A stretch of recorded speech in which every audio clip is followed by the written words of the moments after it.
Good afternoon, everyone. Welcome to this masterclass, which is going to be fantastic. My name is Rodolphe Ratzel. I'm the director of Cartier here in Italy, and it's really a great pleasure to welcome you all. Cartier, together with La Biennale di Venezia, organizing these masterclass for almost 4 years now, and the purpose is really to explore the creative process which lies in a movie. How do the various métiers work together, challenge one another to come up with a masterpiece? So this is what we are going to talk about during this session. We have the immense honor to have two amazing guests with us. Multi-Academy Award winner Alfonso Cuáron. You know many of his films, of course. And we'll be joined also by Michael Seresin, is director of photography, world acclaimed as well. They have worked on different projects together, out of which the iconic Harry Potter. But before we welcome our guests on the stage, we have prepared a short clip in order to re-enter, rediscover their fantastic world. Thank you so much.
So now a round of applause for Alfonso Cuáron and Michael Seresin. Thank you.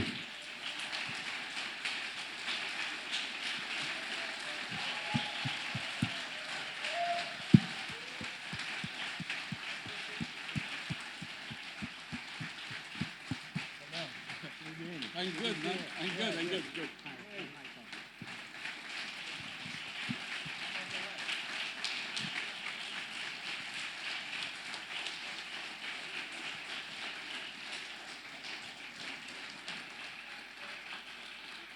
And we have the chance to have our fantastic Stéphane Lerouge to moderate the discussions. Thank you, Stéphane. Merci, Rodolphe. So it's a real treat today to celebrate a great Mexican international director who is also, you may know, a chess master. No. Far from it. Far from it. And his friend, a legendary cinematographer who is also, you may not know, a wine producer. Yes. Because the cinema has driven me to drink. And the only way was to start a winery. So first question, Alfonso. Cinema is a multidisciplinary art form. From your first film, how did you learn to talk with creative collaborators from different disciplines? I mean, is it as easy for you to talk with a cinematographer, a DP, as it is to talk with an editor or a composer? I guess that in my background, because of the way in which I always want to make films, so since very early I engaged in trying to, even before school, film school, to learn from other people. So I was an assistant in different positions in different branches, and later on I started doing it more professionally. But as an assistant, I took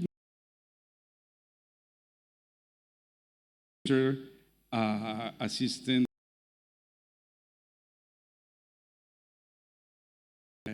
I was a boom operator in around 12 films. So I started getting a sense of how things work until I became an assistant director. That I was the longer career I had at that time. I was an assistant director for many, many years. And I guess that all of that informed the communication with other people, because in many ways I've been in that side of the job. And from your first film, Solo con tu pareja, you have almost exclusively worked with your friend, Mexican cinematographer Emmanuel Lubezki, known as Chivo. So how did Michael come into your life, into your professional life? Well, Michael was present in my life for a long, long time.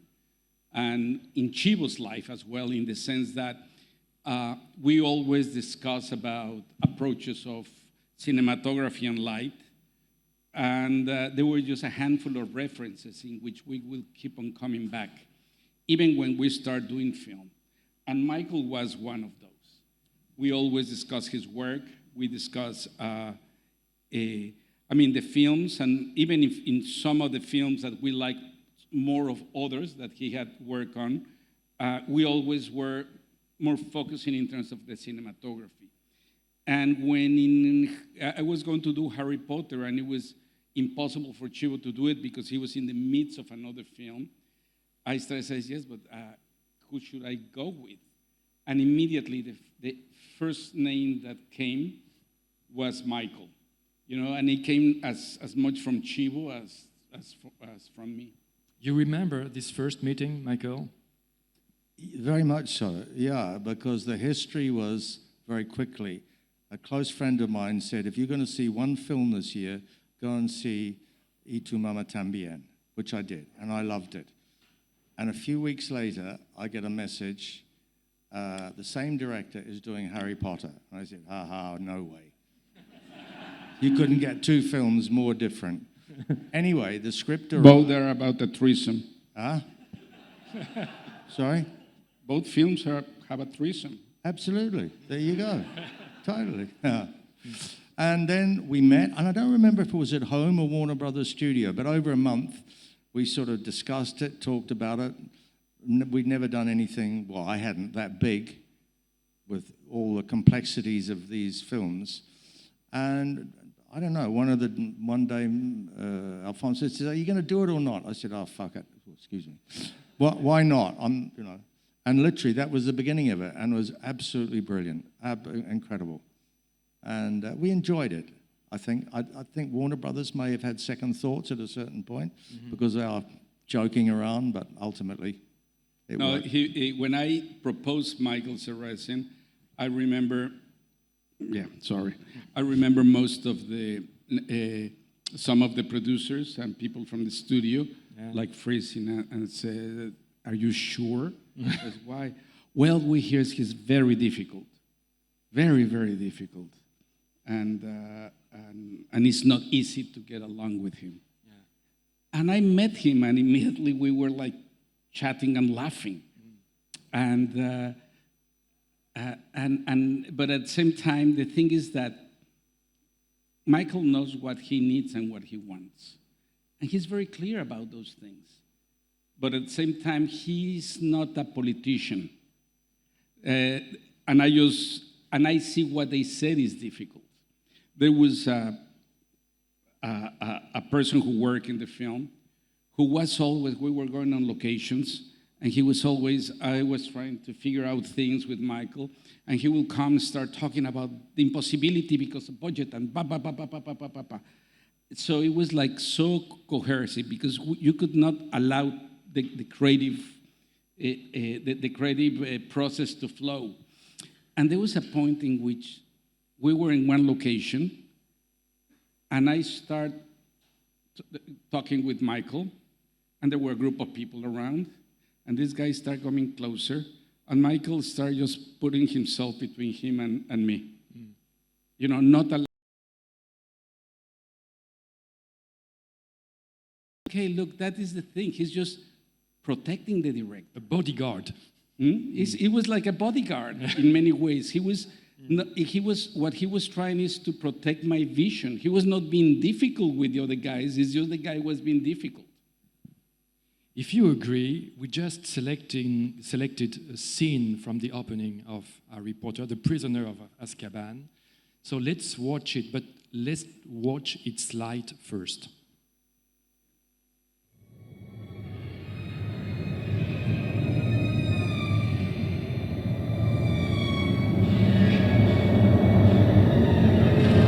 Nothing.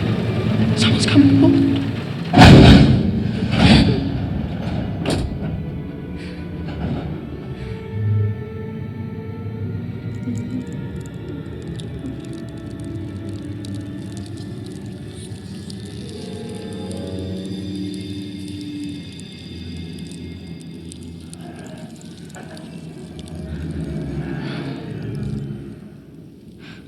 Bloody hell! What's happening?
When we talked with Michael to prepare this talk, you said to me that compared to the two previous films, this film has a darker light bias, which makes the difference. Well, the choice was pretty early on. It's the darkest of the Harry Potter series, we believed.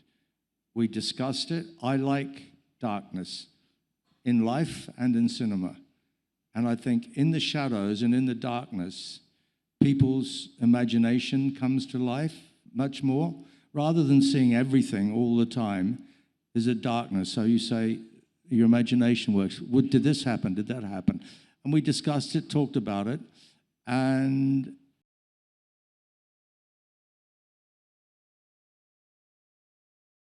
painting, in photography, light, but with light is shadows, and life in the shadows, art in the shadows, I find very attractive, very seductive, and I think here it worked. But also it was something, it was a conversation from the very get-go, and that was the point when part of the concern about involving Michael in a Harry Potter movie was precisely that. It was the darkness. The previous two films, they have been completely high-key. High-key means that everything is bright. You can see everything, very little shadows, or the shadows are very mild.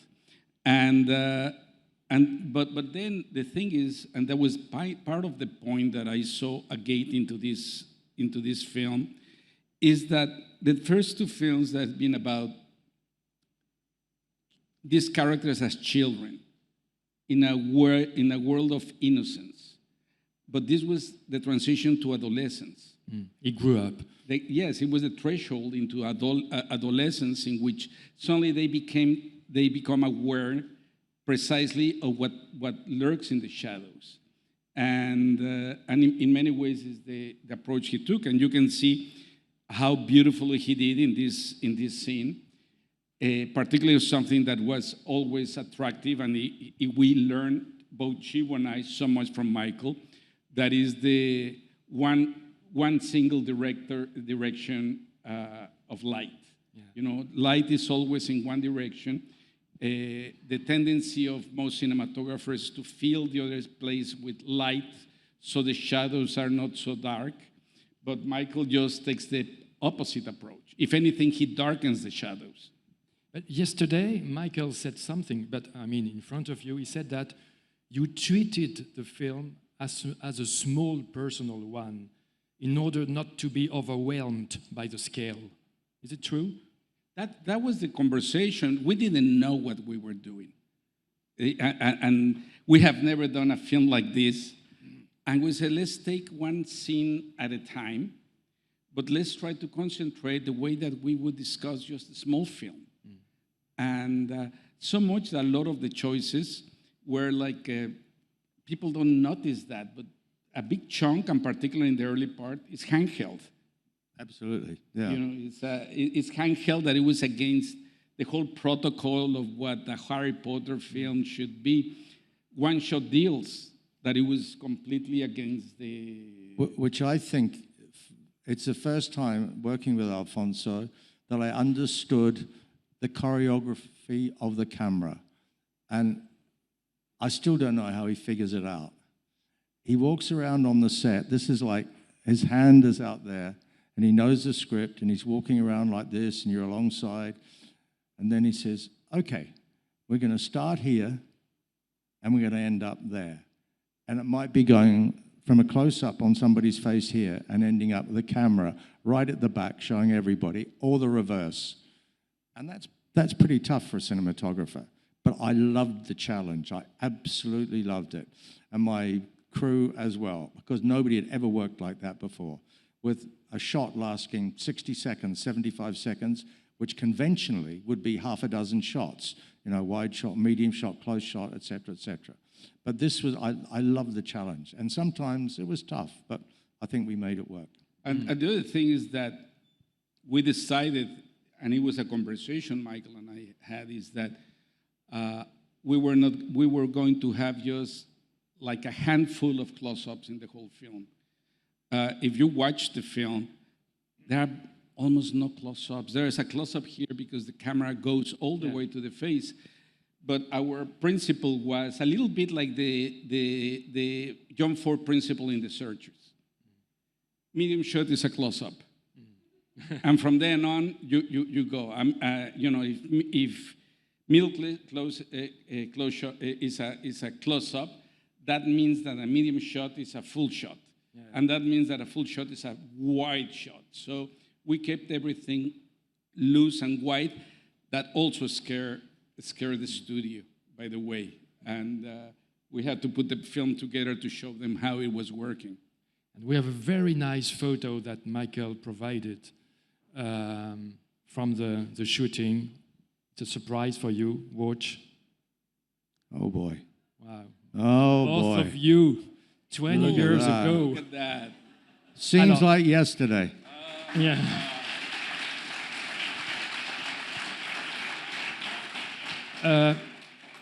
Alfonso is on the right and Michael on the left. And between us is a camera. Yeah. But Alfonso, how could you explain your passion for long takes, long shots, what you call one-ers? You know, does it come from the opening? Did you see when you were a teenager the opening scene from Touch of Evil? No, it was, yes, I saw Touch of Evil, but also very early on I was exposed to Jiangsu, that I admire very much when I was a young teenager. Then I think that also someone that people don't talk about, everybody talks about, many directors about the one-er. Not a lot of people talk about one of the masters of that in a completely different approach, that is Spielberg. Spielberg is a master of one-ers. Of one-ers. It's just a different approach. The Spielberg one-er is narrative. There's some other kind of one-er that is kind of like the Jiangsu one, that is more conceptual. You know, and I always like the balance between the two possibilities. And since I was in film school, when I was imagining films, I would imagine I would imagine that. And in film school, then my shorts, they start involving one-ers. Then I learned that I have to cut because then coverage and all of that stuff. And in the early part of my career, I relate that on that because the pressure that you need to have coverage. You have to cover yourself for the editing. But as things kept on, you keep on learning, then you just decide that it's better to work without a safety net. You just go for it. And by the way, I'm not a fundamentalist of one-ers. I like a well-cut scene as well. Yeah. I asked Michael to choose a scene from one of his favorite films by Alfonso, and I gave the answer 10 minutes ago, but this is the scene.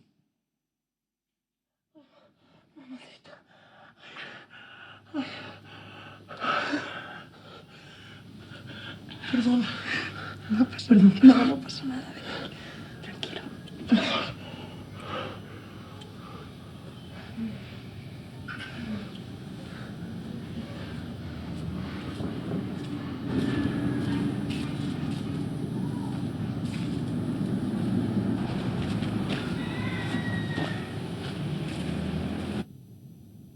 Julio no podía explicar lo que sentía. Sabía que no era furia. Esa punzada justo arriba del estómago solo la había sentido a los 8 años de edad, cuando una noche se despertó con sed y al ir por agua sorprendió a su madre en los brazos de su padrino, en la sala de su casa. En esa ocasión, Julio se retiró en silencio y nunca mencionó el episodio a persona alguna.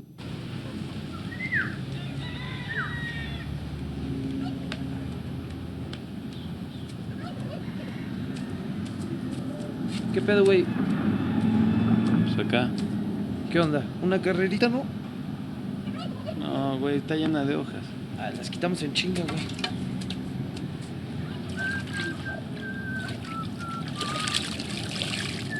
¿Qué va?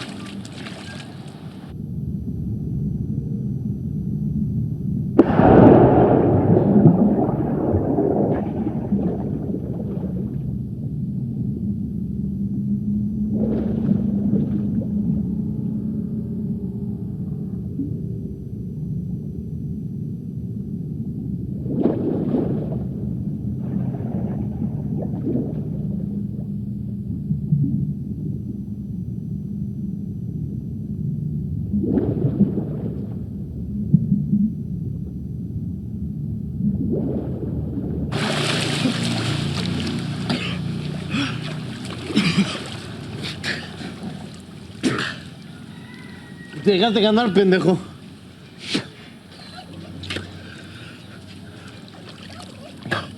No tenías por qué, güey. Yo me cogí a Ana. ¿Qué? Lo que viste. Me cogí a tu novia. Tenoch solo había sentido esa punzada justo arriba del estómago a los 11 años de edad, cuando vio fotografiado a su padre en un periódico que lo involucraba en un fraude de importación de maíz contaminado, destinado a las clases populares. Tenoch y su familia salieron del país a radicar en Vancouver por 8 meses. Tenoch nunca cuestionó el porqué de la mudanza.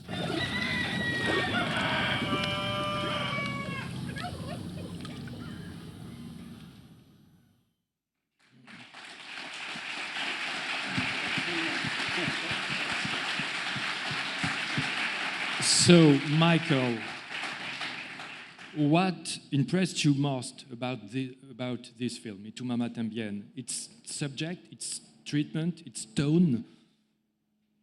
Pretty much. I mean, it's a sort of epitome of teenage male driven by testosterone.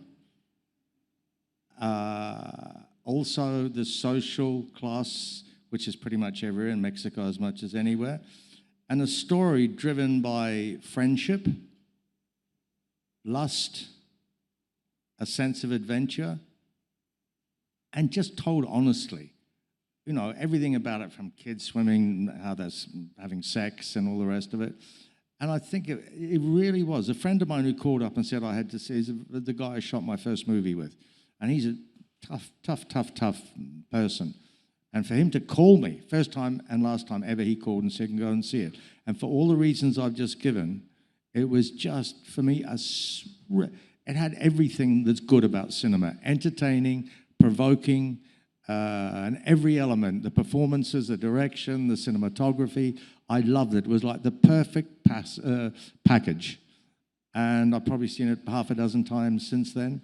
And it's just, you know, and then this is before I meet the maestro here. It was, just, I couldn't find fault at all. And when I look at it again, I'm looking, what's here, something, nothing.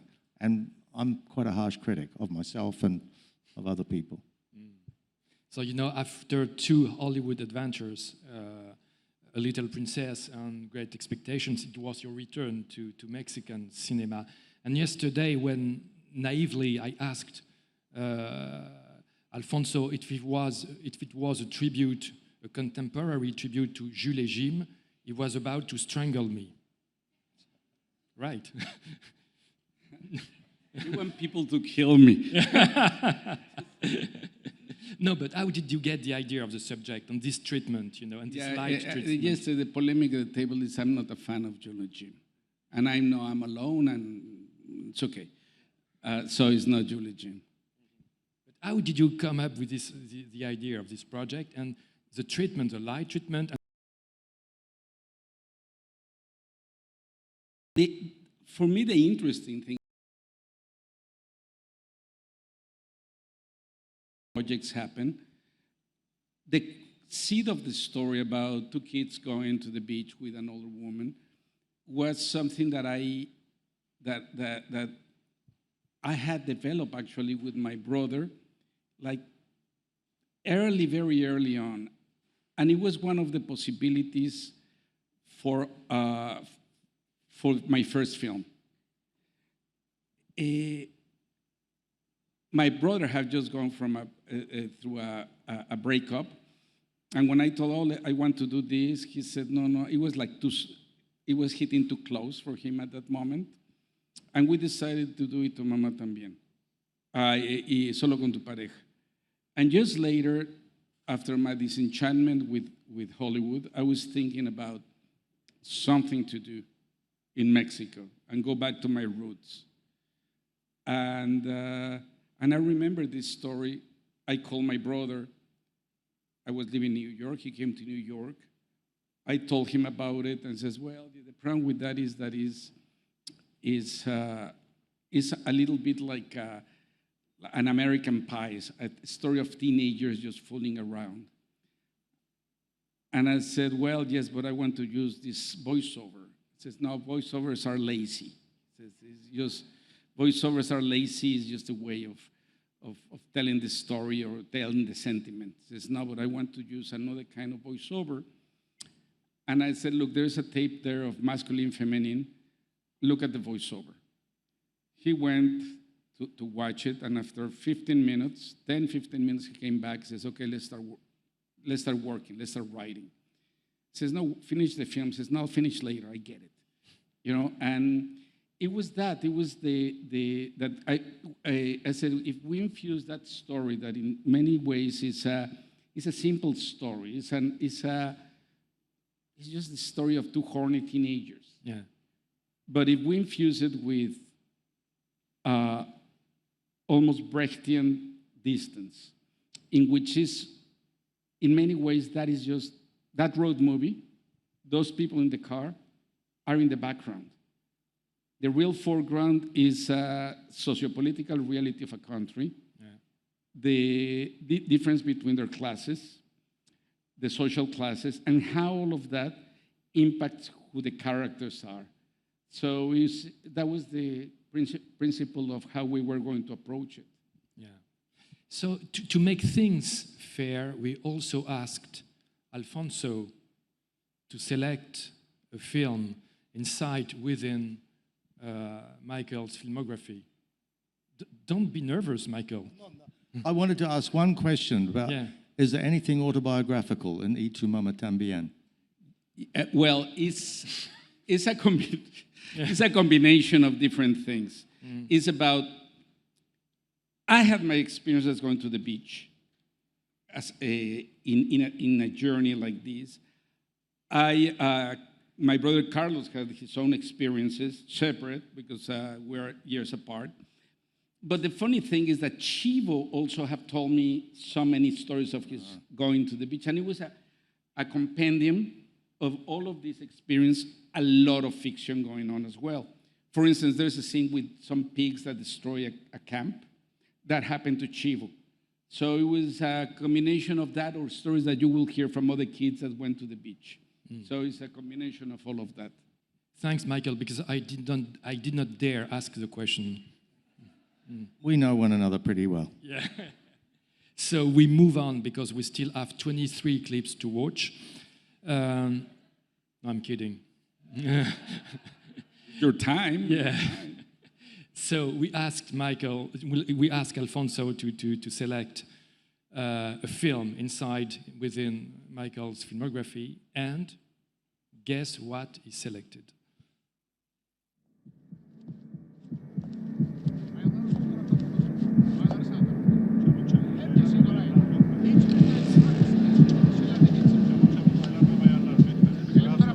Zitten samen. Looking for my passport. Autobus there. In. Hey, Harry, you better get rid of those grenades. Searching. Yeah, I know. What is this, Turkish security? Oh, God. I've been up before. You don't have it here.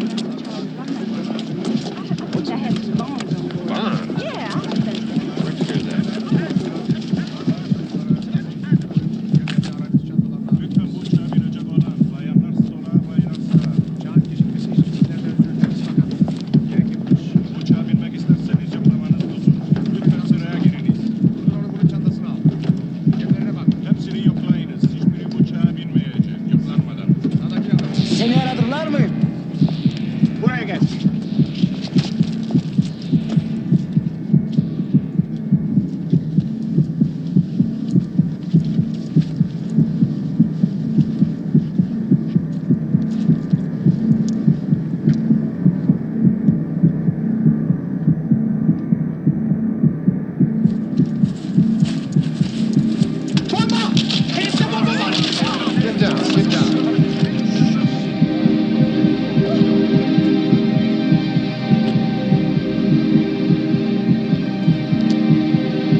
The arrest scene from Midnight Express, and you know,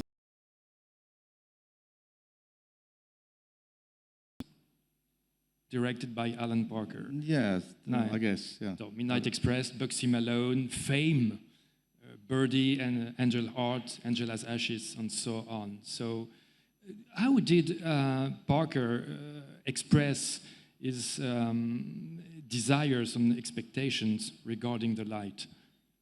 Well, we grew up together. He came out of advertising, TV commercials, short films. And I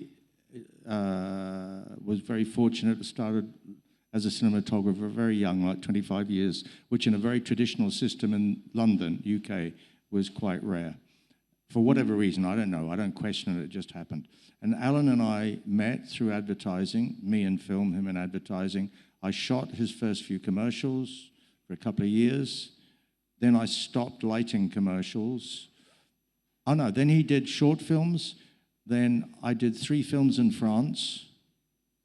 Then I shot Bugsy Malone, which I didn't enjoy at all.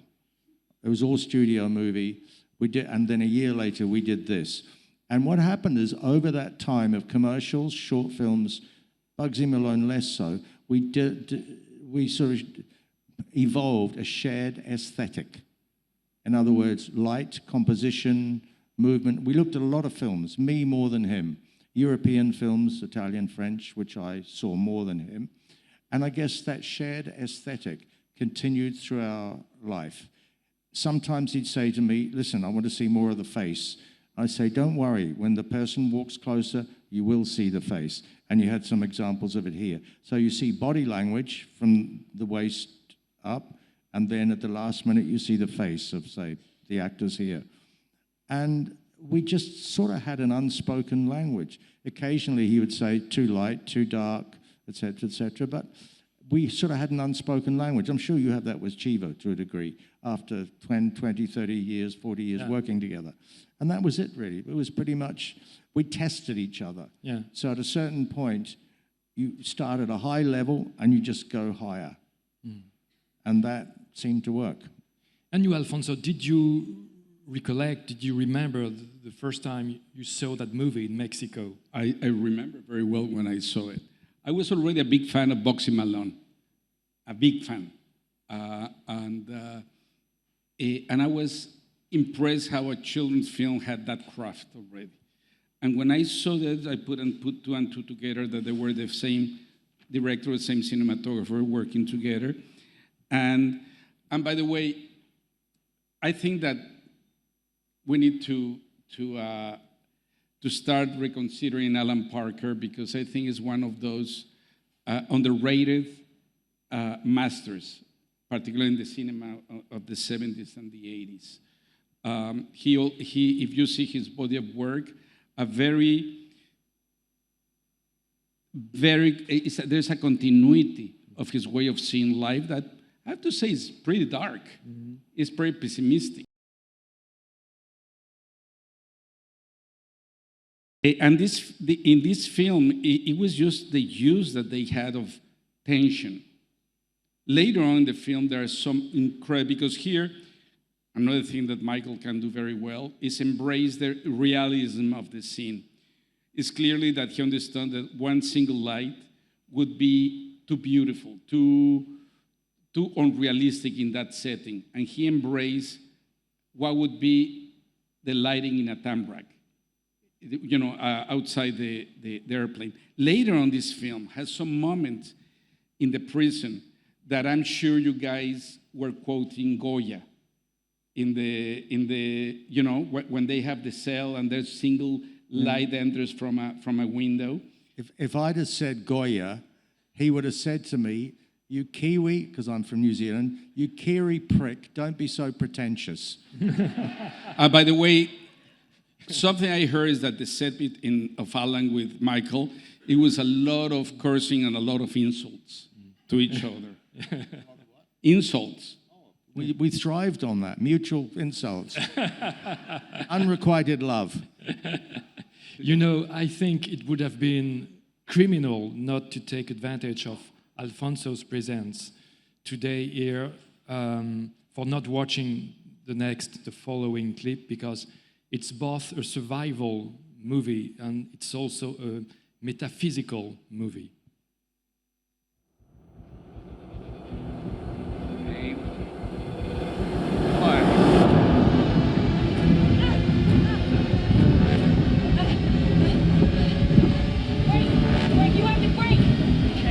It's empty. Hit hard, grab a hold of anything you can.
hold on.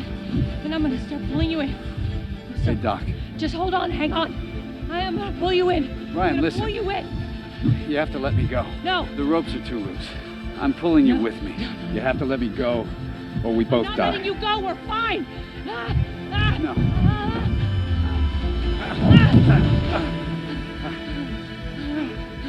Ryan, let go.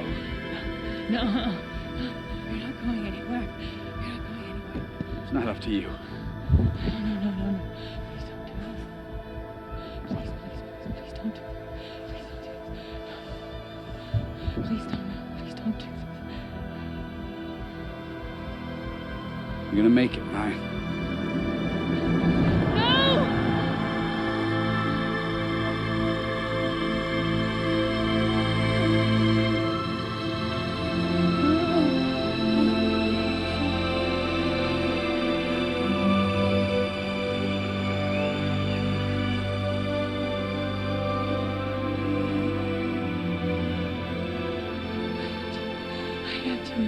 I had you.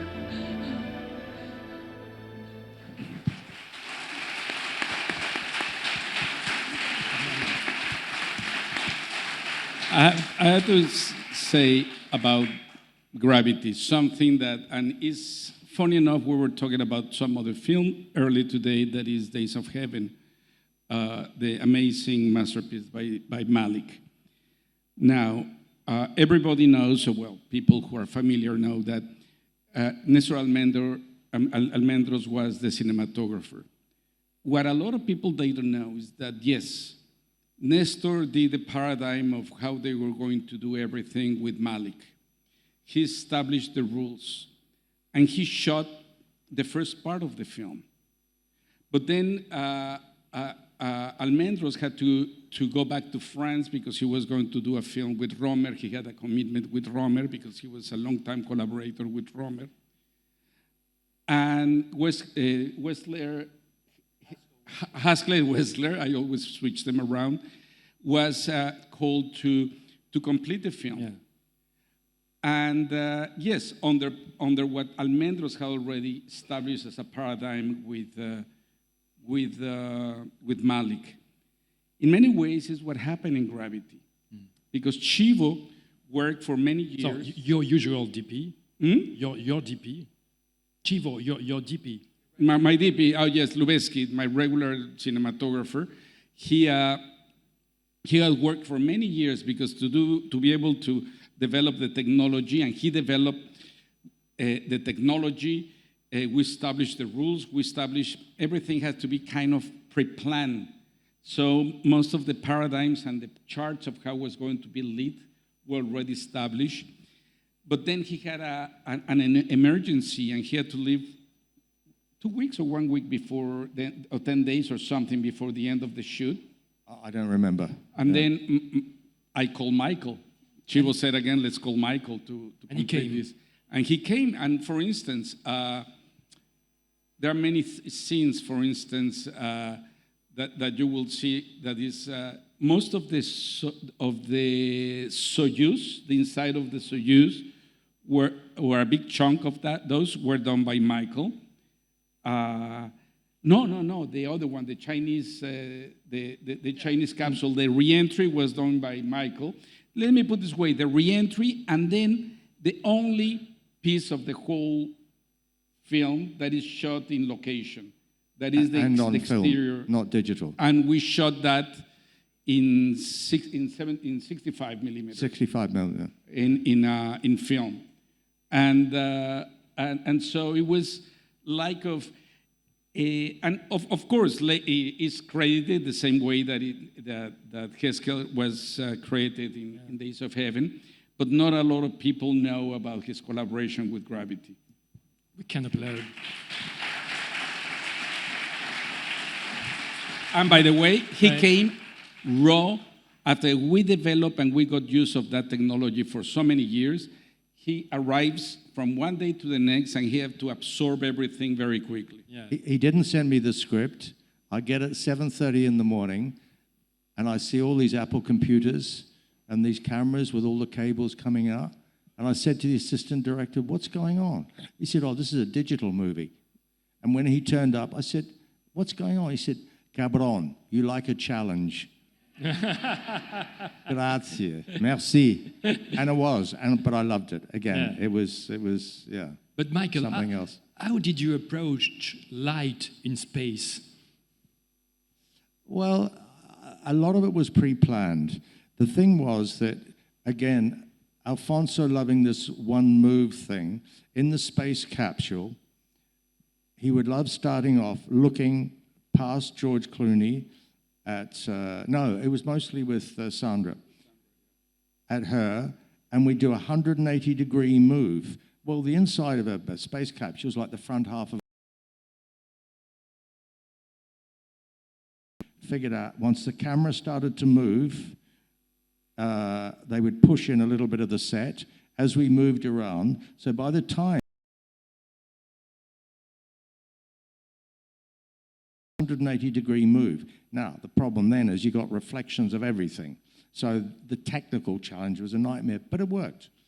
And I loved it. I really did. And also, most of it was a single light source because it was the sun going through the window. That's right. Yeah. The moon. The challenge was that sun was constantly moving and revolving around the capsule. So it was the.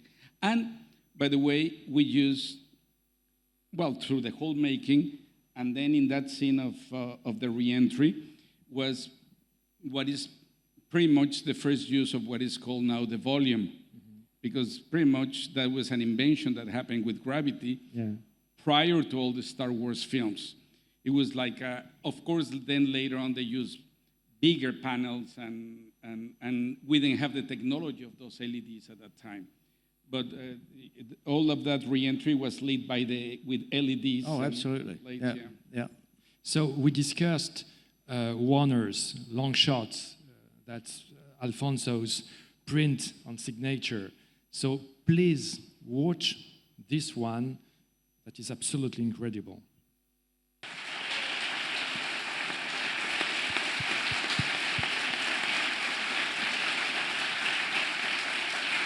Alfonso, Roma, you have written it, you have directed it, you have produced it, you have co-edited it, and you also conceived its light. So, qué acumulación de mandatos. So, how did you become your own DP, your own cinematographer?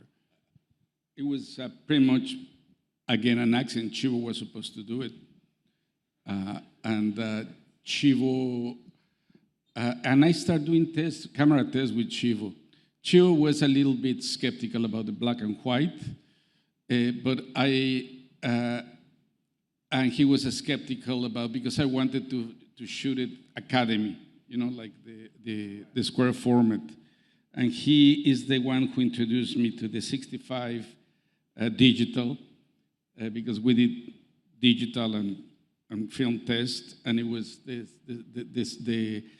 it came very clear that it was an interesting way of going 65. But I got stubborn and said, but it's going to be black and white. So then Chivo, again, he could not go to, because I was going to shoot in Mexico for a long time.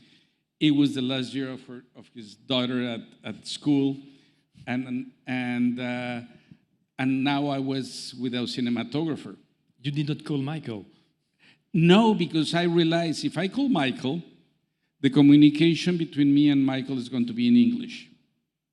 And I'm shooting in Mexico, and part of my exercise with myself, because it was a film about memory, was to connect organically with memories.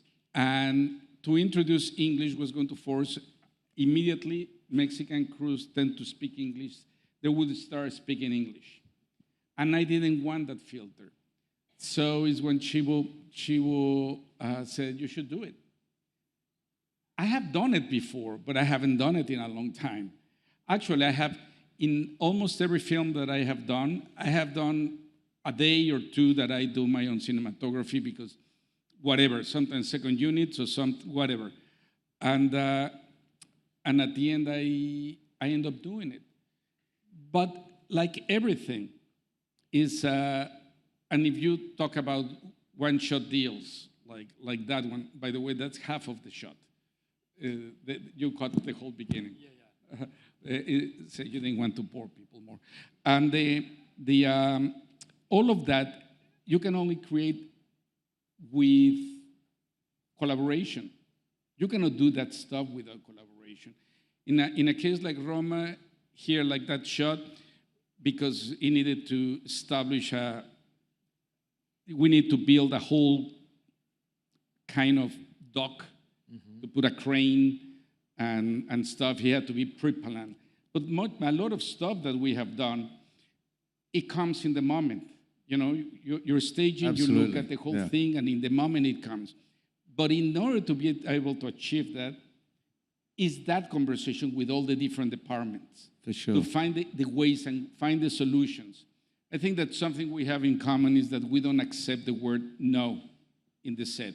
No, we don't. No is not an answer. Let's think about it is an answer. You know, and in most of the cases, and it was a lot of, like Harry Potter was a lot of that it was, we don't have the budget to do this. And then you put together all the heads, and you start discussing, and you find solution, and sometimes the solution is much better than the original idea. Yeah, you're forced to think, rethink, and ultimately you want to make it work. So it's about being smart, I guess. I don't know. Yeah. But yeah. And that's the thing. Film is it's impossible to do a film without collaboration. Yeah. You know, I have friends that they do films with a crew of 3, 4, 5 people. Still, you need that collaboration. You know, and whatever you are able to achieve is only through collaboration. It's as if the different the different energies, the different personalities of all the crew members that are involved, they merge into one lens. Into the same camera. direction. Yeah. Yeah. One quick question, because we are a bit running late. Regarding the transition between 35 millimeters to digital, what did it change regarding filmmaking and lighting? You want to talk about? Briefly, yeah. I love film. I love it's something physical. You know, a piece of film, you're sort of limited compared to digital, but that limit, in a way, agreeing with what you got to work and think harder. So your lighting is pretty much decided when you light it. That's it. And when you come to print it, it's lighter, darker, warmer, cooler. That is it. And if you think some of the most phenomenally photographed films in the history of cinema have worked like that, 16, 35, 65, all of the formats. And in a way, digital's made it too easy for cinematographers, for sure. And I like it because you can see everything instantly. But I love the idea of trusting myself, my eye, and hopefully the director agrees with me, so you don't know what you've done till the day after. And doing that for 30, 35, 40 years, because Gravity was the first digital film. I've subsequently shot half another film on film, but that's another story. And I still like film, but it could be a generational thing. I know Alfonso loves digital and all the things that you can do with it. And for sure, you have a massive amount of sort of stuff you can do.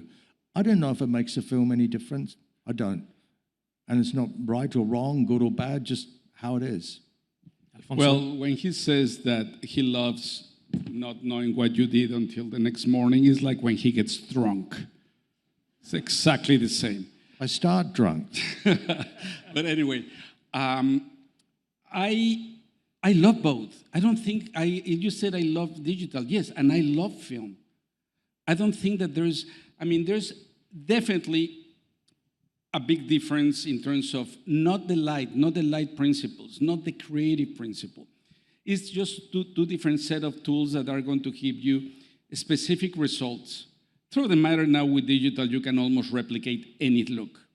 But there's still a discipline of working with film that affects and involves, infuses into the creative process. If anything, I would say that that is what I would rescue the most of cinema, is the discipline of film, is the discipline of it. On the other hand, digital is amazing in terms of offers you the cleanness and dynamic range that when we were in the 90s, cinematographers, yourself, Roger Deakins, Conrad Hall, Chivo, Fincher, myself, we were very involved trying to push the labs and Kodak to make material with bigger dynamic range, with deeper blacks, and less grainy, particularly in low light conditions. And guess what? Digital now achieves it. I don't understand how many people start complaining about something that everybody was aiming for. Instead of complaining, is to understand them as complete different things, different tools that are available of cinema. It's not, they don't carry any spiritual value. They are tools. You know, when they tell me that, oh, it's the essence of cinema, and it's just the whole thing of that is, if you do film, it's because the Lumiere and all the stuff. What about probably the best of David Lynch? What about Nuri Ceylan? You know, I don't think Nuri has ever worked in film. All his films are digital. Yeah. And I don't think there is something, you know, it's the work of a master. Sukharov have done digital. So it's not about that. It's about the tool. It's about the tool, and I think it's about embracing them. Yeah. I have a last question for you, Michael, but you have to answer it in 1 minute. Now, you know that Michael also directed a film a few years ago, Homeboy. So, as a DP, how did you feel to collaborate with a cinematographer? It wasn't easy for him. I chose my gaffer, who is a chief electrician, who'd worked with me for 30 years, and I said, he's going to do it. And the film looked okay. I mean, it was with Mickey Rourke, who's a nightmare, even though a phenomenal actor. And the film was just offered to me by Mickey. I'd shot Angel Heart with him. At the end of the film, he handed me this dog-eared script and said, read this, tell me what you think. I said, I like the script, but I like the story, not the script. Why? Who wrote it? He said, I did. I said, well, you're an actor, not a writer. It was with the cinema, it was fine. We made it work. And Mickey made it tough. So the cinematography, the crew, I took the key crew people with me from London to the US, but yeah, a challenge and some. Okay. So now, unfortunately, we're reaching the epilogue of this talk. And to come full circle, we just selected, if you agree, a last scene from The Prisoner of Azkaban. And we think that it's the hippogriff flight scene. And we think that Alfonso's directing, Michael's lighting, John Williams' music convey really a feeling of elevation that's perfect to end this talk.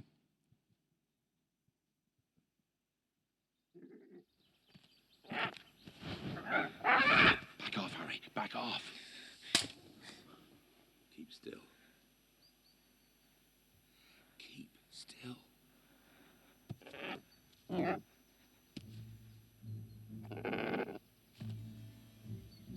Oh, well done, Harry. Well done. Yeah, big brute, yeah. Right. I think you can go and pat him now. Go on. Don't be shy.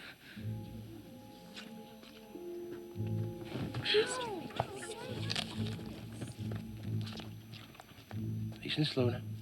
Nice and slow. Nice and slow. Oh, not so fast, Harry.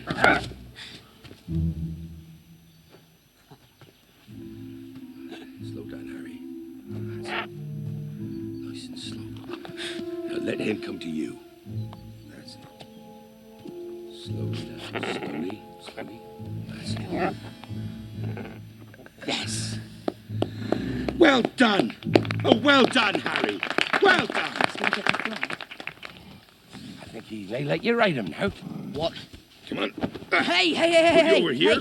Just Hagrid. leave the wing joint. Don't pull out any of his feathers, because he won't thank you for that.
Well done, Harry.